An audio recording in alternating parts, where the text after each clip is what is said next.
For this video, I'm going to show you how to do vaginal smears. I'm going to have my sterile Q-tip applicators, and I'm going to moisten the tip with sterile saline, and I'm going to insert the cotton tip applicator into the vestibule, and I'm going to move it around to collect as many cells as possible. And we do want to get in.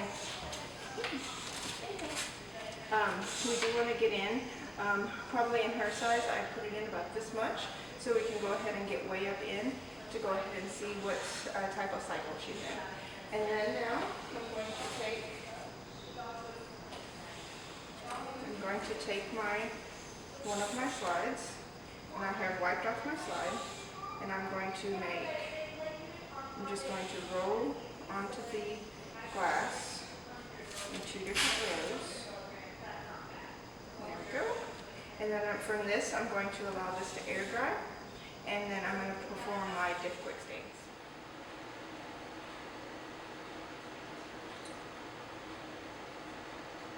Okay. Then I'm going to go ahead and put it in the ESM stain, and this is going to be 10 times as well.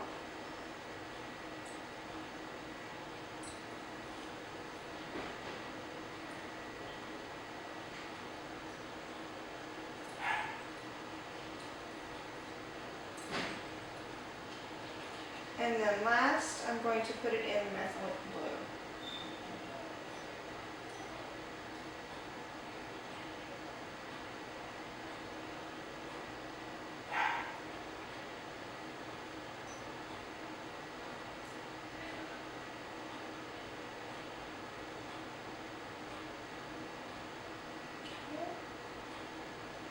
And once this is complete, I'm going to go ahead and rinse it off in the sink.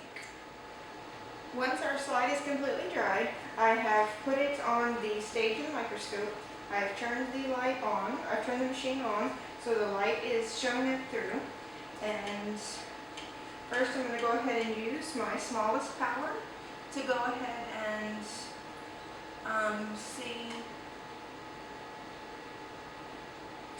and get into focus the cells that I want to see. Then I'm going to go up to the next, which is 40.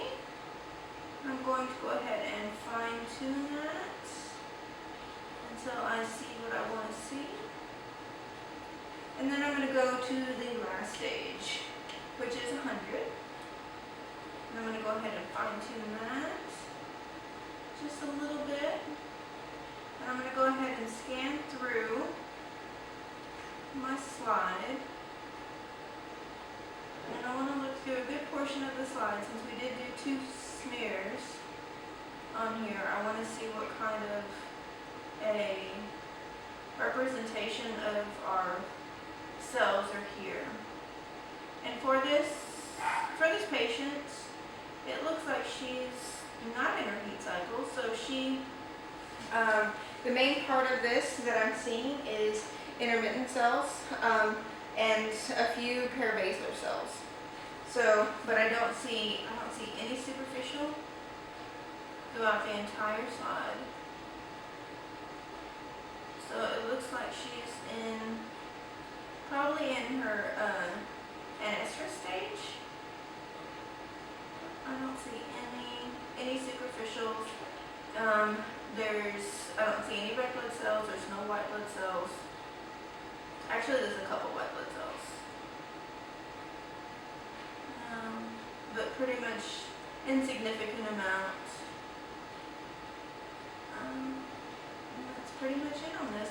So I will go ahead and go through her record and notate what cells that I have seen and write down my evaluation of her, the morphology and everything. For this video, I'm going to show you the different cell types that we would see when we look underneath in the microscope for the vaginal smears. So first of all is our parabasilar cells. They are the smallest of our vaginal cells that we're going to see. They have a very large nucleus to cytoplasm ratio. These cells are usually seen during diastrus and anestrus stages. The intermediate cells, they're a little bit larger. The nucleus is a little bit smaller. You can see that these The intermediate cells are 2 to 3 times the size of what our parabasilar cells would be. And then these cells are seen all throughout our different stages, except during our true heat cycles, during our estrus stage. For our superficial cells, our cells are like polygonal. Usually they are stacked once you, toward the end of the cycle, they will actually become almost like stacked on top of one another, and that is to differentiate between cornified versus non-cornified cells. And our superficial cells, usually when we start to have a decrease in these cells, it's the onset of when the diestrous stage starts. Other cells that we can see, one cell that we can see is neutrophils. The neutrophils just show just a immune response to bacteria that's in the vagina itself.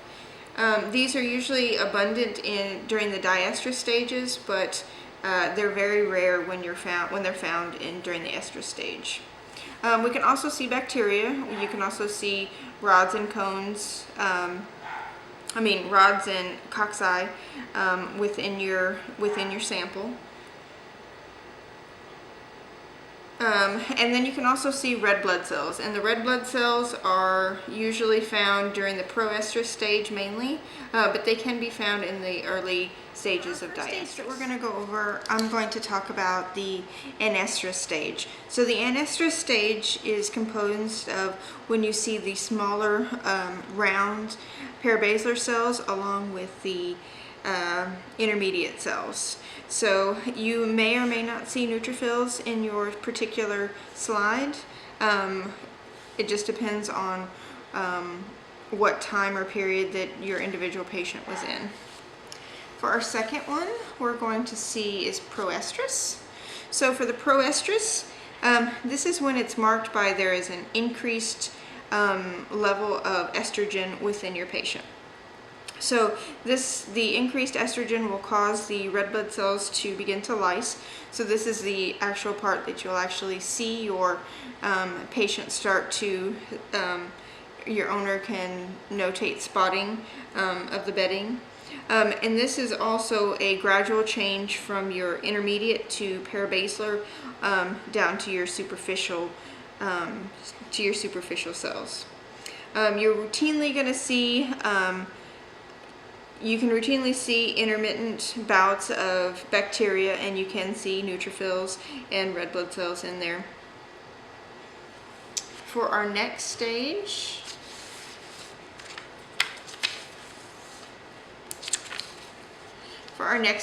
is our estrus cycle.